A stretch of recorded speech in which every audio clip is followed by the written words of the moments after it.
कभी प्रश्न आता है समय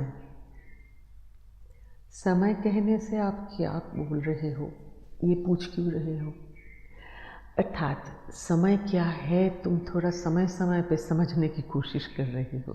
अदरवाइज समय तो तुम्हारे हाथ में रहता है, एज पर योर डिसीजन।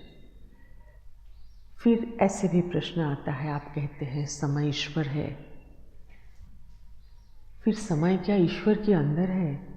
फिर समय है कहाँ? हाँ, काल, समय वहाँ पे विलीन होता है। समय खंडित है। ये शब्द काल एक एक अवस्था है। हर एक अवस्था में समय जब प्रवाहित है, जैसे घड़ी में हम समझने की कोशिश करते हैं।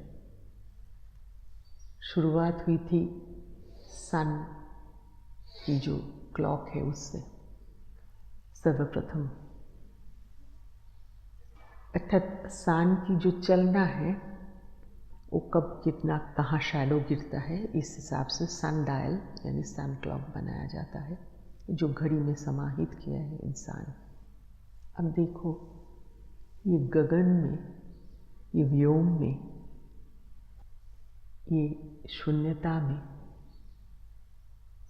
सन में शैडो आया भी कहाँ और गया भी कहाँ।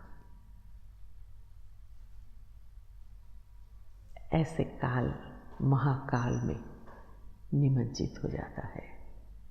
हमारे temporary every day every night में समय रहता है। कुछ समय काल को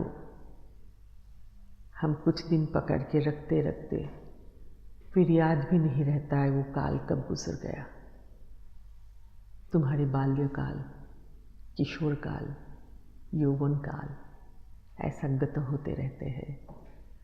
उसके बाद भी प्रौढ़ता, वार्धक्य आता है।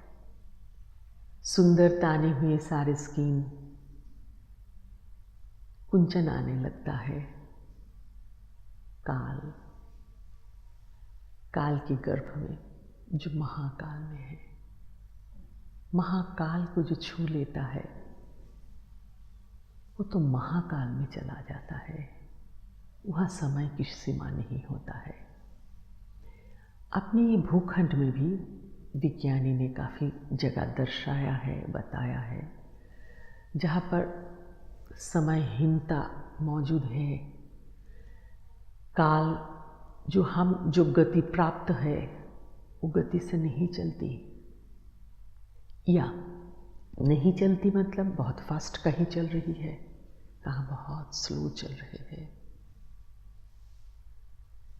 जो विज्ञानी ने कहा वो कह रही हो, जो ज्ञानी ने कहा वो तो आभास अंतर्मुखी होने से ही आएगा। लेकिन जो विज्ञानी ने कहा है उसमें ये सारे आभास समाहित है।